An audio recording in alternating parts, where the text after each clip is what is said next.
Bismillahirrahmanirrahim. Assalamualaikum warahmatullahi wabarakatuh. Waalaikumsalam Alhamdulillahirabbil alamin wa bihi nasta'in ala umuri dunya waddin wassalatu wassalamu ala asyrafil anbiya'i wal mursalin sayyidina wa habibina wa maulana Muhammadin wa ala alihi wa sahbihi ajma'in. Rabbi shrah li sadri wa yassir li amri wahlul 'uqdatam min lisani yafqahu qawli. Rabbi zidna ilma warzuqna rahmah rahmatika ya arhamar rahimin. Jemaah sholat subuh yang dirahmati Allah, puji syukur senantiasa kita panjatkan kehadirat Allah Subhanahu wa taala atas karunia dan nikmatnya, terutama nikmat iman, nikmat Islam, nikmat sehat walafiat, nikmat panjang umur, juga nikmat kesempatan. Sehingga pada pagi hari ini kita masih menunaikan kewajiban kita, yaitu sholat subuh secara berjamaah yang telah kita laksanakan dan akan kita lanjutkan dengan kajian. Salawat dan salam tercurahkan kepada kita Nabi besar Muhammad sallallahu alaihi wasallam, para keluarga, sahabat, sesama Islam yang istiqomah dengan sunnah-sunnahnya. Mudah-mudahan kita dapat mengamalkan dengan harapan mendapatkan syafaat yaumil qiyamah nanti. Amin ya rabbal alamin. Jemaah sholat subuh dirahmati Allah, kita akan melanjutkan tema pada pagi hari ini adalah tema seputar bulan Rajab. Karena kita sekarang ini sudah masuk di bulan Rajab, kita biar lebih memahami mengenai bulan Rajab. Terasa kita kembali memasuki bulan Rajab, entah karena kesibukan atau waktu kita yang kurang berkah, perjalanan hidup serasa semakin cepat. Tiba-tiba saja kita bertambah usia, tiba-tiba saja kita memasuki bulan Ramadan, bulan Rajab, dan tiba-tiba saja akan menghadapi bulan Sya'ban, lalu bulan suci Ramadan. Sejatinya tidak ada istilah tiba-tiba, karena waktu berjalan linear seperti lazimnya, kecuali timbul dari perasaan pribadi lantaran sikap abai alias tidak peduli. Bulan Rajab adalah bulan istimewa. Dalam kitab I'anatul Talibin dijelaskan bahwa Rajab merupakan derivasi dari kata tarjih yang berarti mengagungkan atau memuliakan. Masyarakat Arab zaman dahulu memuliakan Rajab melebihi bulan lainnya. Rajab biasanya disebut al-afdal, yang berarti yang mengucur atau menetes. Dijuluki demikian karena derasnya tetesan kebaikan pada bulan Rajab. Bulan Rajab bisa juga dikenal dengan sebutan al-afdal atau yang tuli, karena tidak terdengar gemericik senjata pasukan perang pada bulan Rajab. Julukan lain untuk bulan Rajab adalah Rajab, yang berarti melempar. Dinamakan demikian karena musuh dan setan-setan pada bulan ini dikutuk dan dilempari sehingga mereka tidak jadi menyakiti para wali dan orang-orang soleh. Allah memasukkan bulan Rajab sebagai salah satu bulan haram atau bulan yang dimuliakan. Dalam surat At-Taubah ayat 36 yang artinya sesungguhnya jumlah bulan-bulan Allah ialah 12 bulan, sebagaimana dalam ketetapan Allah pada waktu Dia menciptakan langit dan bumi, di antaranya ada 4 bulan haram. Bulan haram adalah 4 bulan mulia di luar Ramadan, yakni Dzulqa'dah, Dzulhijjah, Muharram dan Rajab. Disebut bulan haram karena pada bulan-bulan tersebut umat Islam dilarang mengadakan peperangan. Memang beberapa hadis baik bahkan palsu yang menjelaskan secara eksplisit tentang gambar pahala amalan-amalan tertentu pada bulan Rajab. Namun demikian bukan berarti tidak ada keutamaan menjalankan ibadah, misalnya puasa dalam bulan Rajab. Justru puasa menjadi istimewa karena dilakukan pada bulan istimewa. Hanya saja sebesar pahala yang akan didapat, wallahu a'lam, hanya Allah yang tahu. Tugas kita sebagai hambanya adalah menghamba kepada Allah dan sejauhnya tak terikat dengan pamrih atau balasan saja. Dalam hadis riwayat Abu Daud, Ibnu Majah dan Ahmad dikatakan, berpuasalah pada bulan-bulan haram, sum minal hurum. Imam Al-Ghazali dalam Ihya Ulumuddin menyatakan bahwa kesunahan berpuasa menjadi kian bernilai bila dilakukan pada hari-hari utama atau al-ayyam al-fadilah. Hari-hari utama ini dapat ditemukan pada tiap tahun, tiap bulan dan tiap minggu. Terkait siklus bulanan ini, Al-Ghazali fadilah di samping Dzulhijjah, Muharram dan Sya'ban. Rajab juga termasuk kategori al-ashr al-hurum di samping Dzulqa'dah, Dzulhijjah dan Muharram. Keistimewaan bulan Rajab juga terletak pada peristiwa Isra dan Mi'raj Rasulullah SAW.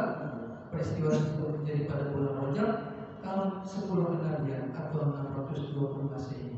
Itulah momen perjalanan Rasulullah dari Masjidil Haram ke Masjidil Aqsa lalu menuju Sidratul Muntaha yang ditempuh hanya semalam.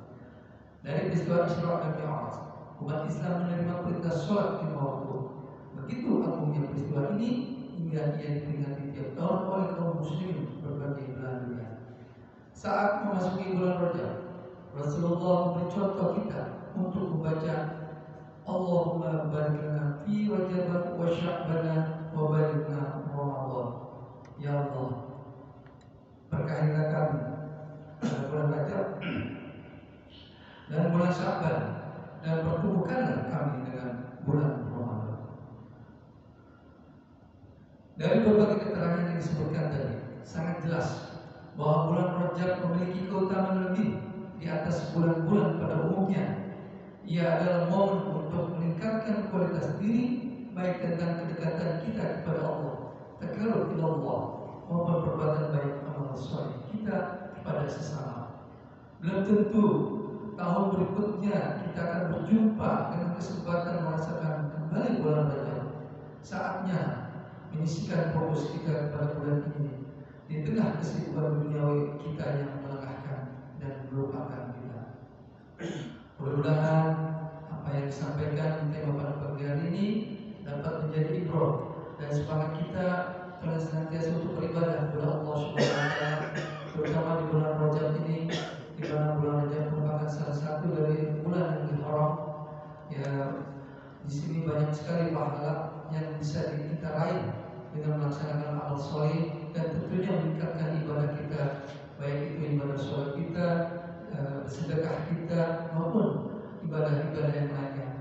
Allah Subhanahu wa taala tentunya ada 4 bulan ini menjadikan salah satu bulan Rajab sebagai bulan haram, senantiasa kita bisa manfaatkan.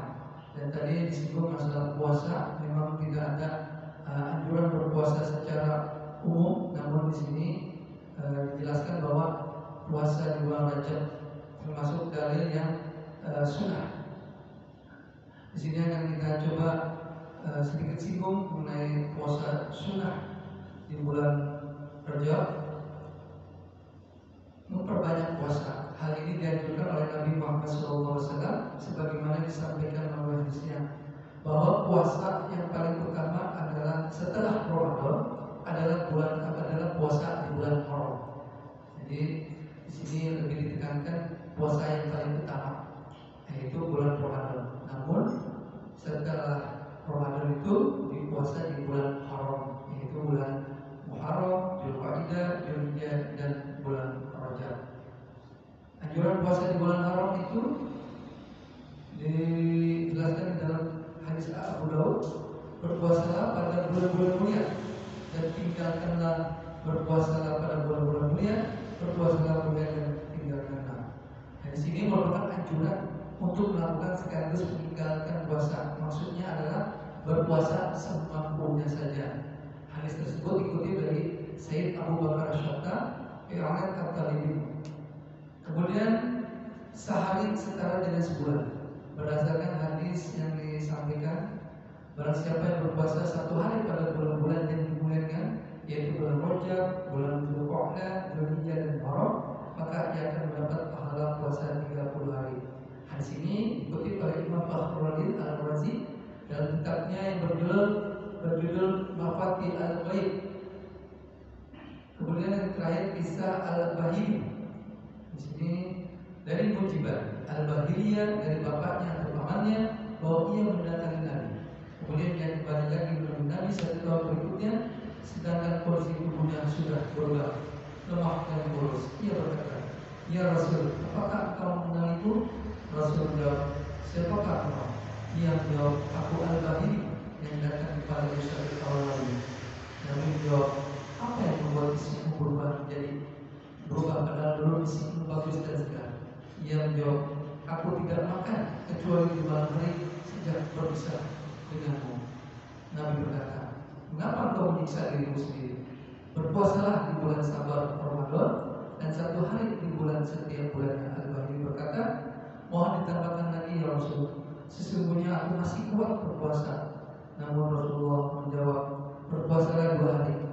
Ia berkata, mohon ditambahkan lagi ya Rasul. Nabi menjawab, berpuasalah 3 hari. Ia berkata, mohon ditambahkan lagi ya Rasul. Nabi menjawab, berpuasalah dari bulan-bulan mulia dan tinggalkanlah. Berpuasalah dari bulan-bulan mulia dan tinggalkanlah. Berpuasalah dari bulan-bulan mulia dan tinggalkanlah. Nabi mengatakan demikian seraya berisyarat dengan ketiga jarinya. Beliau mengumpulkan kemudian melepaskan. Hadis riwayat Abu Dawud. Syekh Abu Al-Tayyib Syam Al-Haq Al-Azim menjelaskan bahwa Nabi bersabda sebagaimana disebutkan dalam hadis tersebut, sembari berisyarat dengan ketiga jarinya, mengumpulkan dan memisahkan ketiga jarinya itu, maksudnya hendaknya Al-Bahri berpuasa 3 hari dan berbuka 3 hari lagi. Wallahu a'lam. Mudah-mudahan dengan penjelasan dalil-dalil hadis yang kita bacakan ini tentunya menjadikan kita bisa lebih memahami ketika menjalankan ibadah-ibadah, terutama dalam ibadah yang tadi disebutkan puasa maupun ibadah yang lainnya. Dan pada hari ini, bulan ini kita masuk di bulan Rajab. Mudah-mudahan seluruh amal ibadah kita dilipat gandakan oleh Allah Subhanahu wa taala, karena memang balasannya luar biasa di bulan Rajab ini. Oleh karena itu, terima kasih atas perhatiannya. Mohon maaf atas segala kekurangannya. Wabillahi taufiq wal hidayah. Wassalamualaikum warahmatullahi wabarakatuh. Waalaikumsalam.